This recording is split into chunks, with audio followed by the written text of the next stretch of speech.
ঘরে হঠাৎ পিঁপড়া আসা কিসের আলামত? অনেক সময় দেখা যাচ্ছে যে আমাদের ঘরের ভিতরে পিঁপড়া চলে আসে। মনে রাখবেন, এই পিঁপড়ার ব্যাপারেও কিন্তু আল্লাহ তাআলা পবিত্র কোরআনুল কারীমের ভিতরে একটি সূরাও নাজিল করে দিয়েছে, সূরাতুন নামল। নামল মানেই হচ্ছে কিন্তু পিঁপড়া।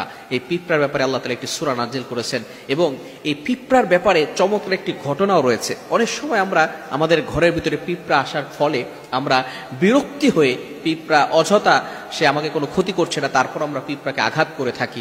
পিঁপড়া আসাটা কিসের আলামত এটা আমরা অনেকেই বুঝি না। ভালো করে বুঝেন, এই পিঁপড়া সম্পর্কে আল্লাহ পাক রব্বুল আলামিন আয়াত নাজিল করে দিয়েছেন এবং এই পিঁপড়া এবং সুলাইমান আলাইহিস সালামের একটি চমৎকার ঘটনাও আল্লাহ তাআলা পবিত্র কোরআনুল কারীমের ভিতরে উল্লেখ করে দিয়েছেন। আপনি পবিত্র কোরআনুল কারীম খুলেন 19 নম্বর পারা 17 নম্বর পৃষ্ঠার 2, 3, 4 নম্বর লাইনগুলোতে সূরাতুন নামলের 18, 19 নম্বর আয়াতে আল্লাহ তাআলা চমৎকার করে বলে দিয়েছেন, সুলাইমান আলাইহিস সালামের একবার সৈন্য সংখ্যা যারা আছে, তারা সৈন্য বাহিনী এক জায়গা থেকে অন্য জায়গায় যাচ্ছিল। এমন সময় সেই জায়গায় পিপিলিকার একটা দল ছিল।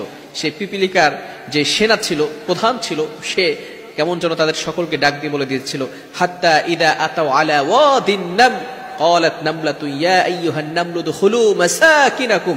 কি চমৎকার কথা! যখন তারা সেখানে চলে গেল, তখন একজন পিপিলিকা, সে সকল পিপিলিকাকে ডাক দিয়ে বলা শুরু করলো, ইয়া আইয়ুহান নামলু উদখুলু, ইয়া আইয়ুহান নামল, হে পিপিলিকা বাহিনী, তোমরা উদখুলু মাসাকিনাকুম, তোমরা তোমাদের ঘরে প্রবেশ করো। কেন তোমরা তোমাদের ঘরে প্রবেশ করবে? লা ইয়াহতিমান্নাকুম সুলাইমান ওয়া জুনুদুহু ওয়া হুম লা ইয়াশউরুন। কেননা অজ্ঞতা সারে তারা জানবে না, বুঝবে না, না বুঝেই সুলাইমান আলাইহিস সালামের যে সমস্ত সৈন্য বাহিনীরা আছে তারা তোমাদেরকে পিষে ফেলতে পারে পদদলের কারণে। তোমাদেরকে পা ফেলে, যেহেতু এখানে সৈন্য বাহিনীরা চলে যাবে, এটার দ্বারা তোমরা পদদলিত হয়ে পিষে যেতে পারো, তোমরা ধ্বংস হয়ে যেতে পারো। তাড়াতাড়ি তোমরা মাসাকিনাকুম লা ইয়াহতিমান্নাকুম সুলাইমান ওয়া জুনুদুহু ওয়া হুম লা ইয়াশউরুন। দেখুন কি চমৎকার একটি কথা! এই পিপিলিকা যখন তার পিপিলিকার সকল সদস্যদেরকে এই কথা বলল, তখন সকলে ভিতরে ঢুকে গেল। কিন্তু পিপিলিকার আওয়াজও সুলাইমান আলাইহিস সালাম বুঝতে পারতেন, তার কথাও তিনি বুঝতে পারতেন। পিপিলিকা যে এই কথা বলেছে, সাথে সাথে নফাতুল আরবের ভিতরে এটা এসেছে 67 নম্বর পৃষ্ঠার ভিতরে।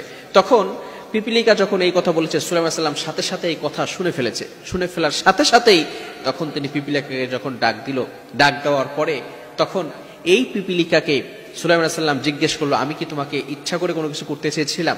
তোমাকে কি পদদলিত করতাম ইচ্ছা করতে ভাবে? তখন পিপিলিকা উত্তর দিয়েছিল যে, নো, আপনি ইচ্ছাকৃতভাবে কিছু করবেন না। আমি কিন্তু আপনাকে বলেই দিয়েছি, যখন আমি ঘোষণা দিয়েছি তখন বলে দিয়েছি, ইয়া আইয়ুহান নামলু দুখুলু মাসাকিনাকুম লা ইয়াহতিমান্নাকুম সুলাইমান ওয়া জুনুদুহু ওয়া হুম লা ইয়াশউরুন। কেননা তারা অজ্ঞতা সারে তোমাদেরকে এই কাজ করবে। সুলাইমান আলাইহিস সালাতু ওয়াস সালাম এবং পিপিলিকার চমৎকার একটি ঘটনা আমরা শুনতে পারলাম। বোঝা গেল সুলাইমান আলাইহিস সালামও পিপিলিকার ভাষা বুঝতেন, সমস্ত পশু পাখির ভাষা তিনি বুঝতে পারতেন। অনেক সময় আমাদের ঘরের ভিতরে পিপিলিকা আসে, আমরা পিপিলিকাকে দেখা যাচ্ছে এমন ভাবে আঘাত করি, অনেক সময় আগুন দিয়ে পুড়িয়ে মেরে ফেলি। খবরদার, কোনো প্রাণীকে আগুন দিয়ে পুড়িয়ে ফেলা এটা আমাদের জন্য জায়েজ নাই, এটা আল্লাহ তাআলা হারাম করে দিয়েছেন।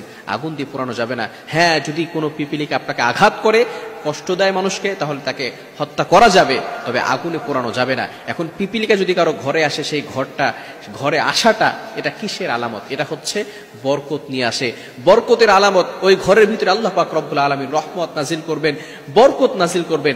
এই জন্যই কিন্তু মাঝে মধ্যে পিপিলিকা আমাদের ঘরের ভিতরে চলে আসে। আর অনেক সময় দেখা যাচ্ছে যে আমাদের ঘরের ভিতরে বরকত থাকে না, অনেক ক্রাইসিসের ভিতরে চলতে থাকে। বিভিন্ন সময় আমরা বাজে চিন্তা করতে থাকি, বিভিন্ন সময় ডিপ্রেশনে থাকি, বরকত কেন আসে না? এই পিপিলিকা আসাও কিন্তু একটা বরকতের সাইন। এজন্য অবশ্যই আমরা অকারণে কোনো প্রাণীকেই আমরা হত্যা করব না, এবং এগুলো আসলে আমরা আরো আল্লাহ তাআলার কাছে বেশি বেশি করে দোয়া করব। আল্লাহ তাআলা আমাদের সকলকে বুঝার তৌফিক দান।